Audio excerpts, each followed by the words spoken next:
Suatu ketika ada seorang gadis. Dan dia memiliki rambut yang indah dan panjang sehingga semua orang yang melihatnya tidak dapat mengalihkan pandangannya. Untaiannya sangat ringan, hanya emas. Oleh karena itu, mereka memanggilnya Goldilocks. Untuk semua kecantikannya, dia adalah gadis kecil yang sangat nakal. Ibu selalu mengizinkannya berjalan-jalan di halaman, tetapi memerintahkannya untuk tidak pergi ke hutan di belakang rumah mereka. Goldilocks sangat tertarik untuk mengetahui apa yang ada di hutan itu. Jadi, sementara ibu tidak melihat, entah bagaimana dia meninggalkan rumah ke dalam hutan. Gadis itu berjalan lama di dalam hutan. Entah dia menemukan beri, lalu melihat bunga yang indah, lalu mendengarkan bagaimana burung berkicau. Jadi dia tersesat di hutan. Dan tiba-tiba dia melihat rumah yang tidak biasa di tempat terbuka. Goldilocks mendekatinya dengan tenang. Saya berjalan berkeliling, tetapi tidak melihat siapapun. Dia mengetuk pintu, tapi tidak ada yang menjawab. Kemudian dia mengetuk lebih keras, dan pintunya terbuka sendiri. Goldilocks masuk dengan hati-hati. 3 beruang tinggal di rumah itu. Seekor beruang adalah ayah besar dan berbulu lebat. Yang lainnya adalah induk beruang. Itu lebih kecil. Yang ketiga adalah seekor beruang kecil. Beruang tidak ada di rumah karena mereka berjalan-jalan di hutan. Gadis itu memasuki kamar dan melihat 3 mangkuk bubur di atas meja. Mangkuk pertama yang terbesar adalah ayah beruang. Mangkuk kedua yang lebih kecil adalah induk beruang, dan yang ketiga yang terkecil adalah anak beruang. Di dekat setiap mangkuk ada 1 sendok besar, sedang, dan kecil. Goldilocks sangat lapar sehingga dia pertama kali ingin makan dari mangkuk besar. Dia mengambil sendok terbesar, mengambil bubur, mencicipinya, tetapi buburnya terlalu panas. Kemudian dia mengambil sendok berukuran sedang, mengambil bubur, mencicipinya, tetapi buburnya terlalu dingin. Akhirnya dia mengambil sendok kecil dan mencicipi bubur dari mangkuk kecil. Bubur ini tidak panas atau dingin pas. Dan Goldilocks memakan semua bubur dari mangkuk kecil.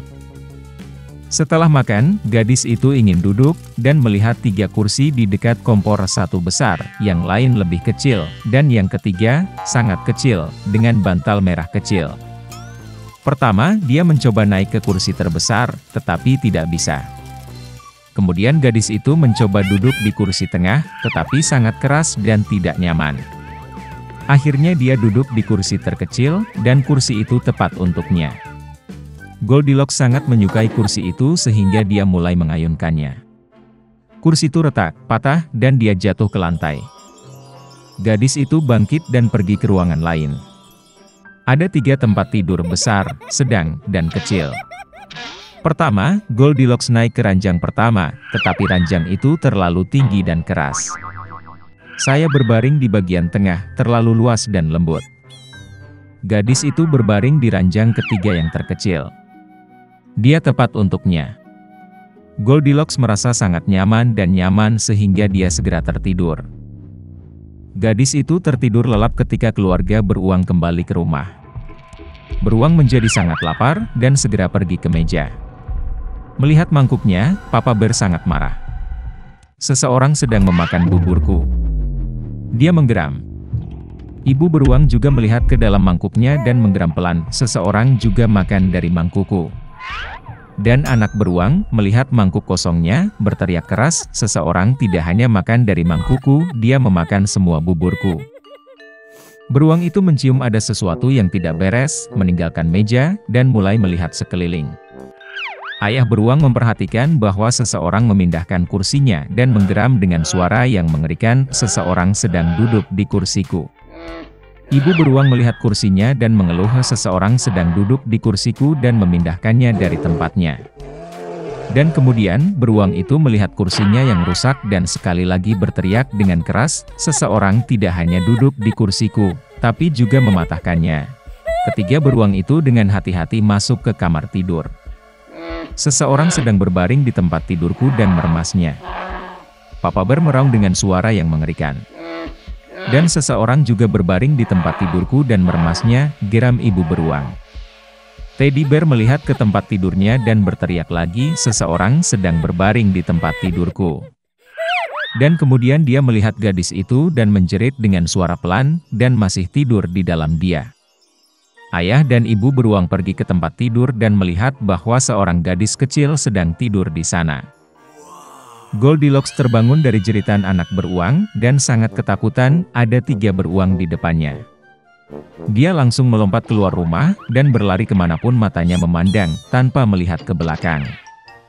Gadis itu berlari sangat lama, dia sangat lelah, dan kemudian dia melihat ibunya, yang mencari putrinya yang hilang di hutan. Sejak itu, Goldilocks selalu mendengarkan ibunya, dan tidak melakukan apapun tanpa izinnya.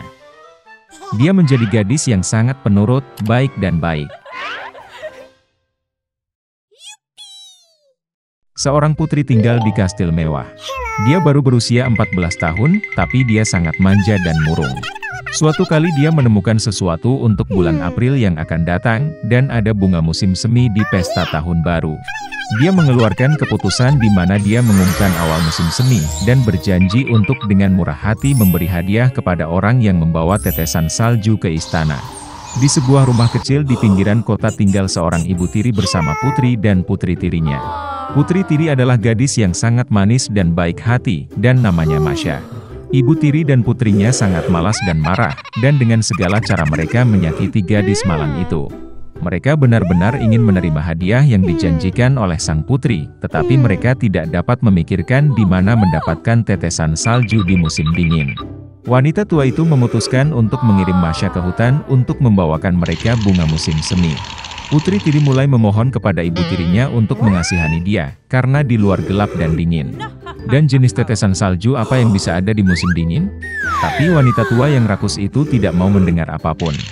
Dia memberikan keranjang yang lebih besar dan mengusir Masha keluar dari pintu. Gadis yang membeku sangat ketakutan di hutan yang gelap. Tiba-tiba, di kejauhan, dia melihat cahaya. Dia senang dan pergi menemuinya. Ternyata itu adalah kobaran api besar, dan 12 orang menghangatkan diri di sekitarnya. Dengan mengumpulkan keberanian, gadis itu mendekati mereka dan memberitahu mereka bahwa ibu tiri yang jahat telah memaksanya pergi ke hutan dan mengumpulkan tetesan salju. Ternyata itu 12 bulan. Saudara-saudara merasa kasihan pada Masha, dan mereka memutuskan untuk membantunya. Saudara April melafalkan mantra, dan tiba-tiba musim semi datang di hutan dan di tempat terbuka. Salju mencair, rumput hijau muncul, tetesan salju bermekaran. Gadis itu mulai mengumpulkan bunga dan segera mengisi keranjang besar dengannya. April muda sangat menyukainya, dan dia memberinya cincin ajaib. Jika masalah terjadi, dia harus dilempar ke tanah, mantra dilemparkan, dan semua 12 bulan akan datang untuk menyelamatkan. Masha berterima kasih pada mereka dan pulang. Ketika gadis itu membawa pulang tetesan salju, ibu tiri dan putrinya sangat terkejut dengan hal ini. Masha sangat lelah karena perjalanan, dan langsung tertidur lelap.